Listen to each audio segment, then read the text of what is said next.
Bonjour Alexis Corbière. Bonjour. Merci beaucoup d'être notre invité politique ce matin, député La France Insoumise de la Seine-Saint-Denis. On est ensemble pendant 20 minutes pour une interview en partenariat avec la presse régionale, représentée par Fabrice Vesseredon du groupe EBRA, les journaux régionaux de l'Est de la France. Bonjour Fabrice. Bonjour Oriane, bonjour Alexis Corbière. Bonjour.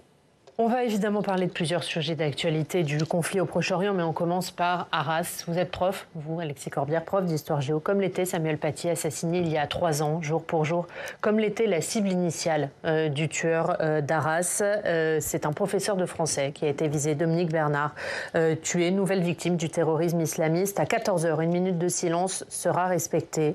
Gabriel Attal, hier soir aux 20h, a dit qu'il ne tolérera aucune contestation, aucune provocation durant cette minute de silence et qu'elles seront sanctionnées si elles ont lieu. Il a eu raison de se montrer si ferme? Il va de soi que si on fait un moment de recueillement, de dignité, il faut être vigilant à ce que ce ne soit pas une caisse de résonance à des propos qui seraient insupportables. Moi, je voudrais dire une chose, et merci de l'avoir pointé. Je suis député depuis 2017, mais mon métier, c'est professeur d'histoire en lycée professionnel. Et hier, j'ai tenu à aller à Arras, sur cette place des héros, participer à cet hommage extrêmement poignant, sur cette place qui est très belle, une place royale, carrée, dans cette ville magnifique. Il y avait énormément d'émotions, et j'ai discuté avec beaucoup de personnes, des professeurs, déjà souligner qu'on va parler de l'aspect le plus sombre de l'âme humaine, ce crime terroriste islamiste, mais d'abord insister sur ce qu'il y a eu de plus inspirant, de lumineux, c'était le courage de M. Bernard, qui s'est sacrifié pour défendre ses élèves. Parce que manifestement, ça a été pointé, le criminel voulait frapper un professeur d'histoire, et M. Bernard, la presse l'a raconté, s'est interposé. Mais d'abord, je veux dire, on était place des héros, c'est un de nos héros. Ce que je veux dire, c'est que dans ces moments où on pourrait peut-être désespérer, il faut se dire que ce professeur de sport, ce cuisinier, cet autre personnel de l'éducation nationale qui se sont physiquement interposés devant un homme avec un couteau, nous montre qu'il y a aussi dans l'humanité des choses extraordinaires. Des gens qui sont prêts, tout simplement, selon l'idée qu'ils se font de leur métier, à risquer leur vie. Deuxièmement, l'école. L'école, c'est, beaucoup de gens, je lui parle de la République, c'est la base de la République, le socle. Il faut la défendre. Mais là encore, ce que j'ai senti hier, parce que je vais vous dire, il y avait une grande émotion, puis après, comme les gens m'ont reconnu, on parle, il y a une colère. Y compris de gens, plusieurs, des gens mais même des gens qui sont proches de nos idées et qui ont le sentiment maintenant qu'il faut agir. Notamment, c'est bien qu'un ministre apporte son soutien. M. Attal est un politique qui sait trouver des mots, mais les gens ont l'impression que ça fait des années qu'ils sont abandonnés. Pour vous, ce ne sont que des mots, ce que dit Gabriel Attal. Vous pensez que ce ne sera pas suivi? Moi, bon, il y a des sujets, mais je l'ai déjà pointé. Monsieur Attal, ministre de l'Éducation nationale, ne doit pas oublier Monsieur Attal, ancien ministre du budget, qui, il y a quelque temps, lorsque nous parlions du budget de l'Éducation nationale, que nous lui réclamions, notamment qu'il y ait des moyens supplémentaires qui soient donnés, nous les refusait. Moi, j'ai eu la chance d'avoir une visioconférence avec le ministre samedi. Bon, il a des mots forts, qu'il ne lésinera pas dans les moyens qu'il faut donner, mais quand nous avions le débat budgétaire, il nous les refusait. Je rappelle d'ailleurs qu'il va y avoir des 49.3 qui vont être utilisés sur les prochains budgets. Donc ce que je veux dire, c'est que mais là, c'est pas le cas, c'est un budget en haut, c'est le budget de l'Éducation nationale. Mais ce n'est pas vrai, par exemple, alors qu'il y a une augmentation d'élèves dans le second degré, nous en sommes à moins d'enseignants à l'heure actuelle que ce qu'il y avait précédemment. Il y a un nombre significatif d'enseignants, je le perds avec l'émotion, je crois qu'il y a près de 8000 postes d'enseignants en moins dans le second degré donc pour une augmentation de 21 élèves. Il y a aussi des postes non pourvus. Est-ce que le métier n'attire plus? Voilà. Pour quelle raison aujourd'hui? Moi, quand j'ai passé le concours d'enseignant en 1995, il y avait beaucoup de gens, et ceux qui avaient la chance de réussir, c'était pas simple. Aujourd'hui, il y a même des postes qui sont non pourvus. Pourquoi on ne veut plus, façon de parler, pourquoi ce métier s'est autant dégradé? Deuxièmement, dans beaucoup d'établissements, plus de médecins scolaires, plus de psychologues scolaires, plus d'assistants scolaires. On me dira, on est loin du drame qui a eu lieu. Mais on sait qu'il y a des élèves. Certains ne vont pas jusqu'au crime, mais qui sont dans une situation que nous ne prenons pas assez en charge. Et pour terminer, parce que moi j'ai parlé avec un professeur qui avait eu l'élève criminel en 3e. Ça fait des années que cet élève a été repéré, signalé. Il avait des propos en cours très clairement, garçon intelligent manifestement, engagé, refusant, quand le professeur parlait de laïcité, s'en prenant, il m'avait raconté le détail quand il s'agissait de l'Empire romain, enfin non, tout était sujet à controverse, et il n'y a pas de controverse très violente et propos très, très, très violents. Et ce que me disait le professeur hier, c'est, on a signalé, mais qu'est-ce qui se passe après? Nous, comme enseignants, on ne sait pas. Est-ce que le chef d'établissement était au courant qu'il était fiché? Qu'est-ce qui se passe? Enfin, beaucoup de questions sont posées. Est-ce que ça veut dire qu'il n'aurait plus dû se trouver sur le territoire français? Alors après, il y a une autre discussion qui est posée, qui est que moi je considère, là aussi il faut sortir des controverses. Il va de soi que quelqu'un qui est dangereux, il faut créer les conditions, et qui n'est pas français, il peut être expulsé. Maintenant, attention, là, à droit constant, parce que je vois bien la discussion qui est en train de venir, à droit constant, des mesures pouvaient être prises. Ça, ce n'est pas vrai qu'il y a besoin de changer la législation pour éventuellement, le père d'ailleurs avait été expulsé, et le jeune homme qui depuis est devenu un adulte, pouvait l'être éventuellement. Donc pour vous, il y a eu une faille. Il aurait dû être expulsé. Alors, le sujet est plutôt... moi, c'est aux professionnels de le dire. Maintenant, de quoi on s'aperçoit? Ce que nous disent les spécialistes... Quel est votre avis? Est-ce qu'il aurait dû être expulsé? Attendez, mon avis, c'est que s'il faut l'expulser, qu'il le soit. Ce que je dis par contre, c'est que quand on voit que les spécialistes nous disent que la DGSI, aujourd'hui, c'est 5000 personnes, que pour suivre avec un peu plus de qualité, il faudrait 8000 personnes. Là, c'est un sujet, quelle est la qualité de notre renseignement? Parce que c'est pas à vous et à moi de décider la dangerosité de telle et telle personne. Et il faut sortir du débat que toute personne frappée d'OQTF doit être expulsée. Parce que c'est absurde, parce qu'on met sur un pied d'égalité une maman, je pense à quelqu'un que je connais très bien dans ma circonscription, qui est femme de ménage, qui travaille, et qui, elle, est là, et parfaitement, je trouve, c'est injuste, parce qu'elle est là depuis des années, qu'en vérité, après avoir eu des cartes de séjour, etc. Et puis, quelqu'un qui est manifestement dangereux. Donc il faut qu'on puisse cibler, parler de choses sérieuses, pas faire des effets, comment dirais-je, de grande généralité qui nous désarment. Donc je le dis, le débat qui est devant nous, selon moi, est un débat plus de renseignement qu'un débat d'immigration. Et c'est la même discussion que j'avais avec M. Darmanin à l'occasion de la loi séparatisme. C'est peut-être un peu lié aussi, Alexis Corbière. Ce matin, Emmanuel Macron demande au préfet de réévaluer les fichiers des personnes inscrites, radicalisées, expulsables. Gérald Darmanin, samedi, il dit il faut expulser tous les fichiers S étrangers suspectés de radicalisation. Est-ce que vous êtes d'accord avec ça? Pourquoi il ne le faisait pas précédemment, puisque ça lui apparaît comme une évidence aujourd'hui? Je me méfie des effets d'annonce qui consistent à dire pour quelle raison il découvre des choses qui, exprimées comme ça, semblent des évidences. Qu'est-ce qu'il est en train de nous dire? Que tous les gens dangereux soient, que l'on protège les Français? Oui, cela va de soi, monsieur le ministre. Mais pourquoi ne l'avez-vous pas fait précédemment? Donc là, vous soutenez cette mesure? Non, parce que peut-être que précisément notre renseignement, en raison des politiques publiques qui sont menées, n'a pas les moyens. Combien de gens qui... Le sujet Pharos, c'est quoi Pharos? C'est un peu le même débat. Renseignement, qui c'est qui surveille sur les réseaux sociaux éventuellement? Pharos, c'est la plateforme de signalement du ministère de l'Intérieur chargée de surveiller les messages sur les réseaux. Avant le drame Samuel Paty, 30 personnes seulement pour suivre des centaines de milliers de messages. Depuis le drame Samuel Paty, 50, 20 de plus. C'est insuffisant. Donc je ne voudrais pas que, et je vois bien le débat qui vient, on va parler politique d'immigration, et bien souvent cela n'a rien à voir, si c'était politiquement d'agiter des choses. Oui. Parce que vous avez des gens qui menacent le territoire national, et qui menacent, les Français, qui sont des Français, qui sont nés en France. Donc le problème est d'abord le renseignement. Nous sommes face effectivement à des menaces, indiscutablement, qui méritent que l'on voit dans le détail de quoi il s'agit, que l'on détecte les choses. Et là... le ministre lui-même en disant... Vous n'avez pas répondu clairement. Est-ce que si le renseignement détecte, il faut expulser? Et je vous l'ai dit, si des gens sont dangereux, il faut les expulser. Ça, c'est pas le sujet. Ou alors, il faut les mettre en prison, les contrôler, il faut agir. Je veux dire, personne va vous dire non, quelqu'un est dangereux, il faut rien faire. Maintenant, attention, que ça ne serve pas de prétexte à ce qu'il y ait des gens qui fassent uniquement un grand débat politique et font du bruit, mais ne donnent pas les moyens à nos services de renseignement, je dis bien nos services de renseignement, de savoir quelle est la nature de la menace. On a bien compris, Alexis Corbière. Pour vous, c'est d'abord un problème de renseignement avant d'être un problème d'immigration. Oui. Je m'adresse à l'enseignant. Première question d'abord, on a l'impression que vous êtes mis à la place de Dominique Bernard.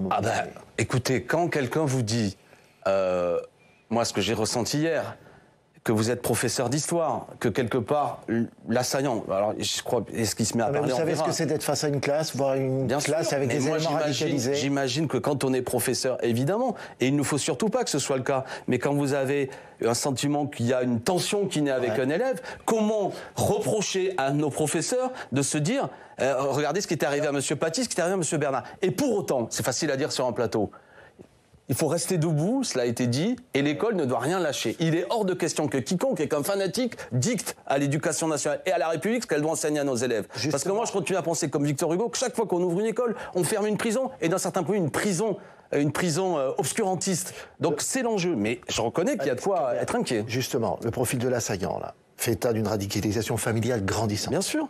Un jeune qui frappe sa mère à la demande de son père. Inacceptable. Son frère en prison pour tentative d'attentat, pardon. Et des enseignants, un enseignant assassiné et des centaines d'autres qui se résignent à ne plus enseigner la Shoah, monsieur le professeur d'histoire. Est-ce que ce n'est pas là le terreau le plus favorable à votre adversaire, le Rassemblement national? Alors, on enseigne la Shoah, vous savez, ça c'est... Ne faisons pas croire des choses qui ne sont pas exactes.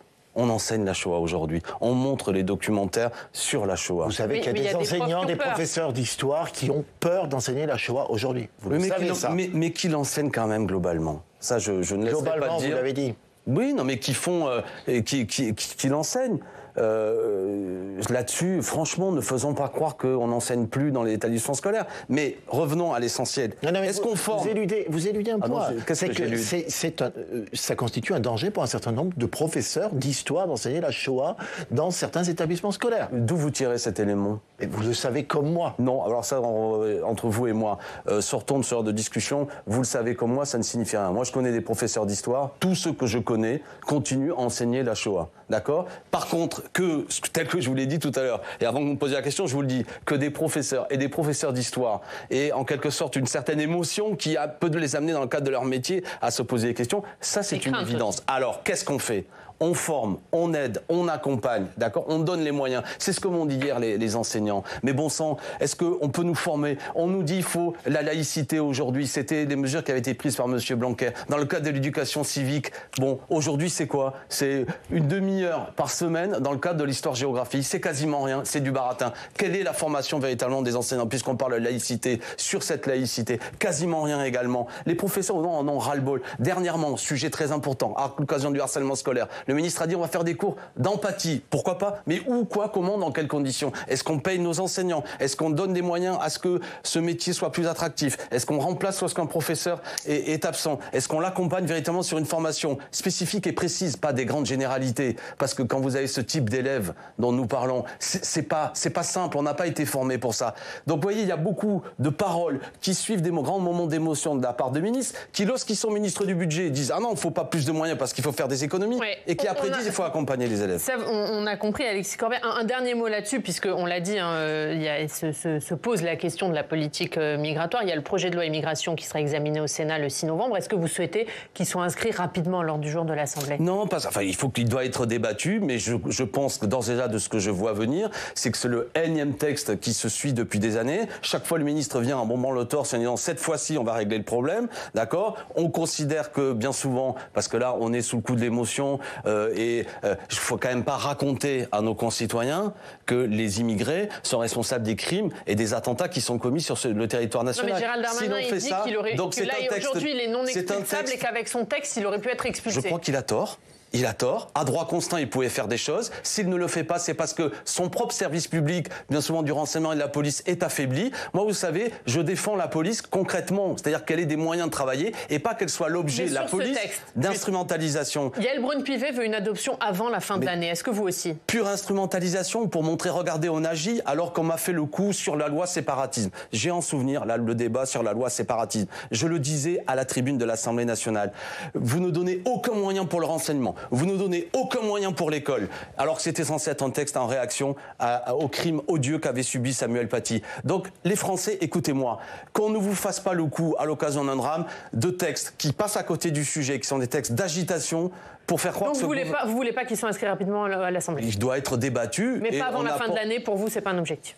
Je veux dire, c'est l'objectif de Yael Braun-Pivet. Ce texte ne donnera pas ce texte ne donnera pas de moyens supplémentaires pour régler les problèmes auxquels nous devons faire face. On va parler d'Israël, Fabrice. Oui. Est-ce que vous pensez que la France insoumise a suffisamment condamné les actes du Hamas ? Est-ce que les mots étaient assez forts ? La France insoumise, là aussi, a condamné les actes du Hamas. Qu'on n'en vienne pas à dire tout et n'importe quoi au nom de polémiques politiciennes. La France insoumise n'a aucune sympathie. C'était suffisamment condamné. Moi, je l'ai condamné immédiatement. Certains de mes amis l'ont fait immédiatement. Mais pas tous, vous le savez, Alexis Corbière. Est-ce que vous qualifiez le Hamas d'organisation terroriste ? Mais oui, c'est une organisation qui soutient des actes terroristes, donc c'est une organisation terroriste. Après, quel est le débat ? Le débat est le suivant. Nous avons tous été indignés par, et le mot est faible, ce qui s'est passé en Israël, l'attaque, le crime odieux de populations civiles, de villages massacrés, des images du kibbutz, de la fête de ces jeunes filles au cours d'une rave party assassinées, etc. L'horreur absolue, condamnation évidente. Mais c'est un conflit qui dure depuis des années. Il faut trouver la paix, il faut frapper sans aucun doute les coupables, mais la réaction qui a lieu de la part du gouvernement israélien, un gouvernement extrêmement critiqué en Israël de la part de Netanyahou, extrêmement critiqué par la société civile israélienne qui considère que Netanyahou porte une responsabilité par l'absence de protection notamment de la frontière à Gaza, sans doute en faisant monter des troupes en Cisjordanie, et puis en étant incapable de faire face à une situation où il n'a que brutalité, il n'avance pas vers un processus de règlement politique, et aujourd'hui surtout des bombardements de la population à Gaza, 2,5 millions de personnes, qui sont des civils et des innocents, qui ne va faire rentrer la situation que dans une trappe sanglante qui va encore plus envenimer les choses. Le droit à la justice, ça n'est pas le droit à la vengeance. Donc que les choses soient claires. Et certains pensent que si on qualifiait uniquement du mot terroriste, on ne pourrait pas par la suite considérer comme crime de guerre les éventuelles frappes contre des populations civiles à Gaza. Moi, je pense qu'on peut faire les deux. Vous me suivez? On peut condamner le terrorisme, vouloir que les terroristes soient traduits parce qu'ils ont commis des crimes de guerre devant éventuellement la Cour pénale internationale, qu'il y ait des sanctions qui soient posées, n'entraîne pas pour autant que l'on ne puisse pas aussi dire que ce qui vise à créer de Gaza aujourd'hui une situation où les hôpitaux peuvent même plus soigner, il n'y a plus d'eau, plus d'électricité, où on dit à 1,5 million de personnes dès demain ou dans 48 heures, il faut partir. Mais vous, c'est clair, Alexis Corbière. Et vous dites clairement, le Hamas est une organisation terroriste. Mathilde Panot ne l'a pas dit, Jean-Luc Mélenchon ne l'a pas dit. Est-ce que c'est une faute politique ? Vous vous en jugerez. Moi, je pense qu'il fallait dire clairement. Quel est votre avis ? Moi, je pense qu'il faut parler clairement. Voilà, il faut que les gens comprennent pour quelles raisons. Je vais vous dire. Parce que moi, je pense que dans la période, une organisation politique comme la mienne, moi, je suis pas diplomate. Il faudra qu'il y ait des gens qui parlent, qu'il y ait des solutions qui soient trouvées. Je fais de la politique. Je veux que les Français comprennent. Mais je pense que pour parler clairement, il vaut mieux le dire. C'est ce que le débat interne que nous avons. Ça nous affaiblit, ça affaiblit peut-être un peu notre parole. Pour dire quoi aux Français ? Que nous condamnons de manière la plus ferme les attentats qui ont eu lieu. Mais aussi la France doit dire clairement, par l'intermédiaire de sa diplomatie, Mme Colonna est là-bas, au gouvernement de Netanyahou, folie que de bombarder les populations à Gaza. Les crimes de guerre qui vont... Il y a 2200 personnes à Gaza, dont 734 enfants qui sont morts dernièrement des frappes israéliennes. Mais Emmanuel Macron, le premier, appelle à préserver les populations civiles. Emmanuel Macron, à l'occasion, il a dit qu'il faut préserver les populations civiles. Mais tout bombardement sur ce qu'est la ville, la bande de Gaza, nécessairement, va avoir des conséquences terribles. Et je regrette que le président de la République, qui a pris la parole, je ne sais plus quand maintenant, jeudi, n'ait pas dit cessez le feu, tel que nous l'avons toujours dit. Donc c'est pas clair. Et Mme Colonna... Il n'a pas dit cessez le feu, mais il a appelé à une réponse juste. Il a dit qu'il fallait préserver les populations civiles. Mais personne de sérieux ne peut croire. Il a rappelé la position de la France, qu'il fallait 2 États. Madame, oui, ça c'est très bien, très bien. Enfin, il faut avancer là-dessus. Paix. Et personne de sérieux ne peut croire que quand vous bombardez, tel que le fait actuellement l'armée israélienne et tel qu'elle avait déjà commencé à le faire jeudi, il n'y aura pas des dégâts collatéraux. Donc, ensuite, une dernière chose. Moi, je pense aux otages. Et en plus, il y a des otages français. Je veux dire, qui peut croire que c'est en faisant ce genre de frappe que l'on va protéger les otages? Il faut qu'ils soient libérés au plus vite, il faut agir. Donc, là encore, crime de guerre indiscutablement de la part du Hamas, situation intolérable et aussi crime de guerre manifestement de la part de l'armée israélienne. Il faut sortir de cette situation. Vous préféreriez que la France ne prenne pas part à ce débat et à ce conflit? Elle doit prendre part en disant paix et cesser le feu. Et moi, ce dont je rêve, c'est qu'en France même, une grande manifestation pour la paix soit faite dans laquelle se retrouvent tous les Français, quelle que soit, j'ai envie de dire, leur conviction spirituelle, quelle que soit la manière dont ils abordent ce conflit, mais étant convaincus d'une chose, Israël a droit à la sécurité. Et il faut un processus politique qui respecte notamment les accords de l'ONU pour que les Palestiniens aussi aient droit à un État, 2 États. C'est le moment que les diplomates parlent.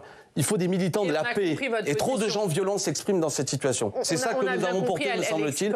Et si c'est, moi je le fais avec mes mots, me semble-t-il, de manière claire. Un mot, puisque vous dites que ça affaiblit la France insoumise, la position de Jean-Luc Mélenchon. Est-ce que le groupe parlementaire pourrait se scinder? Est-ce qu'il va y avoir une fracture au sein de la France insoumise? Est-ce que vous pourriez créer un autre groupe avec Clémentine Autain, avec François Ruffin? Mais je suis un homme d'unité et de rassemblement. Je dis ça. Je dis ça, mais il le faut. Mais l'art de la politique, c'est rassembler des gens qui, par définition, parce que la complexité du monde amène à ce qu'on peut avoir différentes manières, des mots, des stratégies différentes, à se rassembler pour être plus fort. Je le dis pour la France France Insoumise. Moi, je suis un fondateur de la France Insoumise, mais enfin, de quoi vous me parlez? C'est incroyable. Je n'ai pas quitté quoi que ce soit. Vous n'avez pas eu envie de quitter le mouvement, de prendre des distances? Absolument pas. Au contraire, est-ce que vous demandez à Manuel Bompard un vote en interne pour savoir quelle est la position de laissez-moi faire. De quelle manière? Franchement, ça n'intéresse pas ceux qui nous regardent. La manière dont je mène la discussion en interne. Vous me parlez. Mais non, mais c'est pas vrai. Pour vous, il ne doit pas y avoir de discussion en interne, de vote en interne? Je les porte. C'est de notoriété publique. Mais avouez que je vous connais et vous ne mangez pas complètement de ce pain-là. Mais certains médias, avec gourmandise, veulent absolument exacerber les désaccords, caricaturent y compris la position de certains, en faisant croire que la France Insoumise serait devenue l'ami des terroristes, en faisant croire je ne sais trop quelle sottise. C'est absurde et ça n'aide aucune discussion. À l'inverse, nous avons des débats. Pour ma part, je les ai posés il y a plus d'un an. C'est de notoriété publique. Je me suis reconnu aussi dans la parole de François Ruffin dernièrement, de celle de Clémentine Autain. C'est de notoriété publique. Mais sauf il y a un point de divergence majeur sur la laïcité. Vous avez un point de rupture sur la laïcité. Absolument. Notamment avec Jean-Luc Mélenchon. Vous le savez. Il est aussi fondateur de la France Insoumise. Vous êtes amis. Non, mais vous dites un point de rupture sur la laïcité. Il faudrait faire 1 heure de discussion de quoi on parle. C'est Jean-Luc Mélenchon qui m'a appris ce qu'était la laïcité. Je suis un défenseur de la laïcité. Loi de 1905, loi de 2004 d'un état de licence scolaire, je les défends. Mais pas d'instrumentalisation de la laïcité. Aujourd'hui. Est-ce qu'il la défend comme vous le voudriez, comme il vous l'a appris? Citez-moi un point précis pour savoir de quoi on parle. Moi, je ne veux pas. Non, mais juste sur la rupture. On est en train de parler de l'unité. Non, mais vous défendez l'unité. Vous défendez l'unité au sein de la France Insoumise, on a compris. Mais voilà, non, mais je vais y venir à l'unité de la NUPES. Vous avez Olivier Faure qui dit il y a un problème avec la méthode Mélenchon. Demain, il y a un Conseil national au PS pour décider s'il y a scission ou pas. Fabien Roussel qui dit là, c'est pas une différence, c'est une rupture fondamentale. Marine Tondelier qui dit la même chose. Est-ce que la NUP, aujourd'hui, est fracturée? Est-ce que Jean-Luc Mélenchon a fracturé la NUP? Alors, comme j'ai dit tout à l'heure, toute proportion gardée, qu'il faut des militants de la paix quand il y a un conflit, il faut des militants de l'unité quand il y a une situation de tension. Et nous traversons une situation de tension. Donc, il y a des gens, certains, qui disent on ne peut plus continuer comme ça. Il y a des gens comme moi qui disent qu'il faut trouver les conditions qu'on continue comme ça. Mais c'est encore possible. Alors pour quelle raison je plaide pour que ce soit encore possible? C'est pas pour le bonheur de se réunir avec je ne sais trop qui, c'est que je pense que c'est indispensable pour gagner en 2027. Je ne veux qu'une chose, qu'en 2027, nous puissions l'emporter. Parce que ma lecture des événements, c'est qu'il est possible que l'extrême droite l'emporte. Il est possible que nous nous retrouvions dans une situation de grande tension. Donc j'invite chacun. Vos partenaires, ils disent pas on veut pas d'union. Ils disent on veut pas d'union avec Jean-Luc Mélenchon. On veut une autre union de la gauche. J'entends bien. Je vais faire une déclaration extrêmement puissante. Si on veut l'union des forces populaires, la gauche et des écologistes, il faut le faire avec les forces populaires, la gauche et les écologistes. Ce que je veux dire, c'est que je me méfie. Avec Jean-Luc Mélenchon avec la France Insoumise. Et avec Jean-Luc Mélenchon, qui est aujourd'hui, qui a un statut particulier à la France Insoumise, qui a été candidat, qui nous dit qu'il souhaite être remplacé, qui nous dit faites mieux. Faisons mieux. Faire mieux, c'est pas faire pareil. Voilà ce que je dis. Alors on a le droit, comme tout le monde, de critiquer Jean-Luc Mélenchon. On peut aussi critiquer les autres, parce que Fabien Roussel, que j'apprécie sur le plan personnel, n'est pas le dernier à activer aussi beaucoup d'éléments de division depuis 12 mois, d'accord? Et y compris, je vais arrêter de critiquer les uns les autres parce que le principal, c'est que nous trouvions les conditions du rassemblement. Sur le programme de la NUPES, il est là. Ne le remettons pas en cause. On peut discuter comment on hiérarchise tel ou tel sujet, mais il nous a rassemblés. C'est un programme de rupture, on va dire, avec actuellement l'ordre économique, le désordre écologique, et qui nous propose des solutions démocratiques pour passer en 6e République, qui est quand même le sujet, la grande conversation, qui est qu'un sentiment général d'une 5e République qui met à distance le peuple. Ça, c'est passionnant. On a déjà une base qui nous a rassemblés. Il y a 1 an, ça semblait impossible. Aujourd'hui, il y a des tensions, dont acte. La question, c'est comment on se réunit. Moi, c'est comme ça que j'ai envie de prendre le problème, de dire aux uns et aux autres comment on rediscute. L'union est encore possible avec Jean-Luc Mélenchon. Je me battrai jusqu'au bout pour qu'elle soit possible. Sinon, je ne serai pas à la hauteur de la tâche, parce que la division, c'est les clés qui sont données, soit un éventuel successeur de M. Macron pour continuer la même politique. Et l'impression que j'ai, c'est que les Français. Mais est-ce qu'il ne cherche pas un peu la division en faisant ça, Jean-Luc Mélenchon? Eh bien, moi, je suis infatigable sur le fait qu'il faut arriver à l'union. Est-ce que vous êtes intimement convaincu, vous qui le connaissez bien, qu'il souhaite être remplacé? Moi, je prends les gens au mot. Je ne fais pas de procès d'intention. On me donne un mandat en disant qu'il souhaite être remplacé.